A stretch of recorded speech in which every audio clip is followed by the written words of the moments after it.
Hello friends, చూడండి. మాకు rent హౌస్లోని garden ఉన్నది ఫ్రెండ్స్. అక్కడ అన్ని వెజిటేబుల్స్ అన్నీ పెంచాను ఫ్రెండ్స్. కాకపోతే ఇల్లు ఖాళీ చేసినప్పుడు మొత్తం తీసింది, బాధ అనిపించింది. నాకు వెజిటేబుల్స్ పెంచడం అంటే చాలా ఇష్టం. అదే ట్రీస్ పెంచడం అంటే చాలా ఇష్టం, వెజిటేబుల్ ట్రీస్.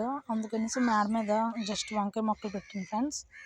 ఇది చూడండి, చిక్కుడు, హైబ్రిడ్ చిక్కుడు, ఇంకా బీన్స్. ఇది బీన్స్ ఫ్రెండ్స్, చూడండి ఫ్రెండ్స్. ఇది బీన్స్, వైలెట్ కలర్లో ఉంది కదా, ఇది బీన్స్. ఇది బీన్స్ వైలెట్ కలర్లో ఉంది, ఇది బీన్స్. ఇదేమి హైబ్రిడ్ చిక్కుడు ఫ్రెండ్స్. ఇది దోసకాయ, కీర దోసకాయ. ఇది హైబ్రిడ్ చిక్కుడు ఫ్రెండ్స్. ఇది చామంతి మొక్క ఫ్రెండ్స్. అంటూ నాకు ఇలా వెజిటేబుల్స్ ట్రీస్ పెంచడం చాలా ఇష్టం ఫ్రెండ్స్. నచ్చితే నా వీడియోస్ లైక్, సబ్స్క్రైబ్, షేర్ తప్పకుండా చేయండి.